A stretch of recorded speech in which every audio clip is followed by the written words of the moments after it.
And are you familiar with any studies or any research on which water filters work best? And what are we trying to filter out? What in our water, what should we, because I'm assuming all the chemicals you mentioned, but what should we be watching for with Yeah, regard to so our I'm not an engineer, so I would be cautious. Take this with several grains of salt. So it appears that carbon filters are pretty good at getting rid of pesticides, pretty good at ridding trichloroethylene, and pretty getting rid of like forever chemicals.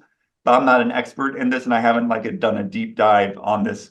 Maybe some of your other lectures will tell, and I'll learn from them.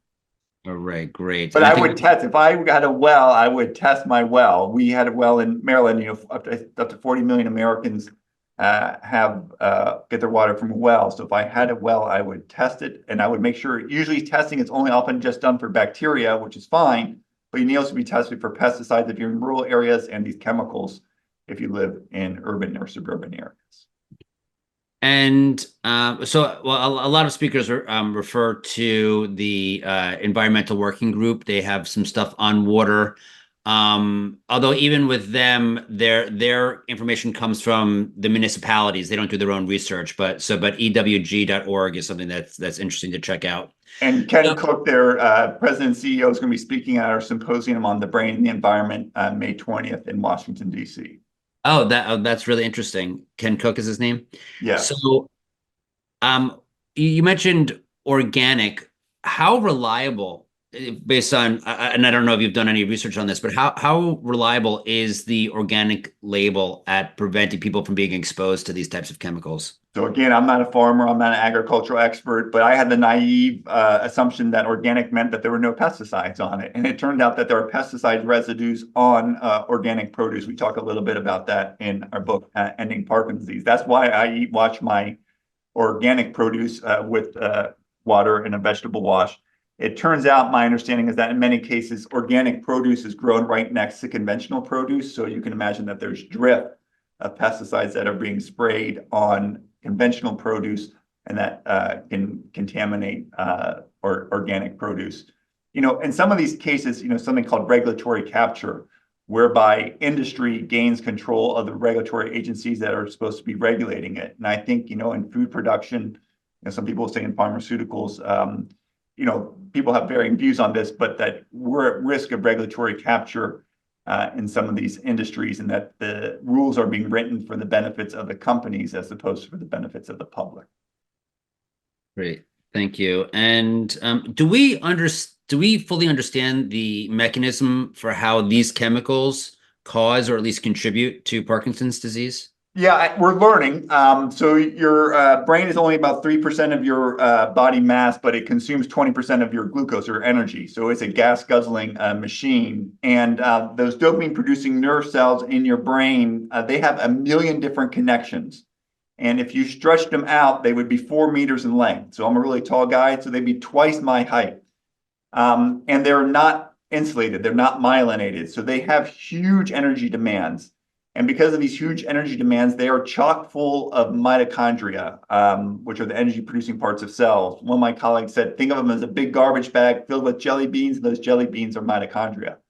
Turns out that paraquat, trichloroethylene, and air pollution all damage mitochondria. And so I think for many brain diseases that these toxins in our environment that damage the energy producing parts of cells or the parts of cells that are responsible for recycling the mitochondria. Nerve cells, the nerve cells you were born with, largely you stay with your whole life, as opposed to a skin cell, which, you can slough off and you get another skin cell. You don't get another cell, generally speaking, in your brain or in certain parts of your brain and your periphery. I'm hedging here because this active area of research. So you have to recirculate and recycle your energy producing parts of cells. So these toxins either damage the energy producing parts of cells, mitochondria, or the mechanisms by which these mitochondria are recycled. And that's likely how they contribute to misfolding of a protein. But all of that is a little bit, A, one beyond my comprehension, and B, an area of active investigation. So, I know when I was growing up, we were taught that brain cells can't regenerate, and then all of a sudden neuroplasticity became a very big thing, and the idea that we can actually, that our brains don't just aren't just with us when we were born and die off. So are you saying that there are certain parts of the brain where the cells you're born with are the cells that you die with, essentially? Yeah, yeah. Like, the nerves that go, like your sciatic nerve doesn't get replaced. Like, you cut your sciatic nerve, it doesn't grow back. Small little pieces, can grow back and things, but, many of the nerve cells you have and you grow with are the ones that you're going to die with. So treat them well. And you mentioned that trichloroethylene, I think TCE, TCE, TCE. TCE, yes, that's so much easier to say. TCE is or was used for decaf coffee or decaffeinating coffee. Is that still in use? So the FDA in I think 1977, the 1970s banned the use of trichloroethylene for decaffeinating coffee. So you should not be drinking trichloroethylene for your coffee, but it was. Okay, well, I'm glad to hear that as a decaf. And do you have any unique protocols, or what protocols do you end up using for your patients with regard to Parkinson's disease? I probably pay a little bit more attention than my colleagues to these environmental risk factors, but there's no Dorsey protocol or anything like that that we do. We try to meet the needs of patients and treat them as best as we can and let them live as, people with Parkinson's can live highly productive lives, especially the first years of diagnosis. Michael J. Fox has written 3 books, starred in 2 different TV shows, won multiple, I think, Emmys, at least 1 Emmys since developing Parkinson's disease. We've had an attorney general have Parkinson's disease. We've had a pope have Parkinson's disease. We've had congressmen and senators have Parkinson's disease.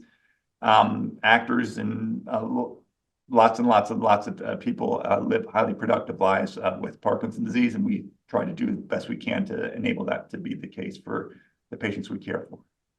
So I think one of the most famous people who had Parkinson's disease was Muhammad Ali. Can you explain how he got Parkinson's disease? And is it really the same disease as these chemical caused ones, or does it have just similar symptoms I that? think Dr. Oken, one of the co-authors, had an article published. He was part of the team that cared for Muhammad Ali. This was published with after his death and with permission of his family. So there are multiple things, just like breast cancer isn't just due to one thing, and lung cancer, as we alluded to, has many different causes, and Parkinson's has many different causes. Some get it from pesticides, likely, some get it from trichloroethylene, likely, some get it from air pollution, some get it from some interaction thereof. And so head trauma is another major risk factor for Parkinson's disease, and head trauma was likely a factor, according to Dr. Oken, in the development of Parkinson's disease for Muhammad Ali. So do we see, I assume that means that we see higher rates of Parkinson's disease in football players and in boxers, and I assume with the this mixed martial arts that's become so popular. Yeah, I'm like, it concerns me. Like, I think it's kind of self-evident that if you get concussions, that's not good for your brain. Yet we seem to be encouraging sports and developing sports that seem to be increasing concussions. I think that's concerning. There was a great study published in JAMA maybe 5, 10 years ago, looked at 203 NFL football players, or maybe 199 football players, something like 200 NFL football players, and 99% of them, all but one, I think, had evidence of chronic traumatic encephalopathy in them. And I think about 40% of those individuals had symptoms of Parkinson's or Parkinson-like disease. So I think there's really, really, really, really, really, really strong evidence that repeated head trauma is not good for your health. There are even women's soccer players, Michelle Akers, Brandy Chastain, won the Women's World Cup, I think in 1996 in Los Angeles, defeating China. And they're looking back and saying to themselves, maybe heading a ball that's coming down from 50 feet wasn't the best idea in the world. So I think there are things that we can do to modify the sports that we love to decrease our risk of developing head trauma. And I don't think we're doing nearly enough to doing so. I don't think we're doing nearly enough for children. And I think we should think about ourselves in terms of what values what we're demanding in our preferences for the sports that we watch. I feel guilty watching the NFL, in part because of the concerns around head trauma. Yeah, and I hear you. I'm actually looking forward to Mike Tyson's next fight, and you know, and I love the guy. And I understand his imperfections, but and I recognize that obviously it may not end up well for him. So we've got a little bit less than a minute. What gives you hope with what's going on this issue? We've done this before. We've gotten rid of polio. We've made drinking, driving socially unacceptable. We're in our lifetime. I think HIV is going to disappear as a major clinical entity when that was completely inconceivable when I was in medical training. All my medical training was preparing me to care for people with HIV. We developed protease inhibitors and condoms. And, HIV, disappeared in large part from the hospital, still a major public health issue. If we take action, if we recognize that we've received gifts from the previous generations, if we end our silence around Parkinson's disease, if we end our silence around autism, if we end our silence around Alzheimer's disease, if we stop viewing these diseases as natural consequences of aging, which they're not. You put the mice in the laboratory across the street, they don't spontaneously develop Parkinson's disease. They don't spontaneously develop Alzheimer's disease.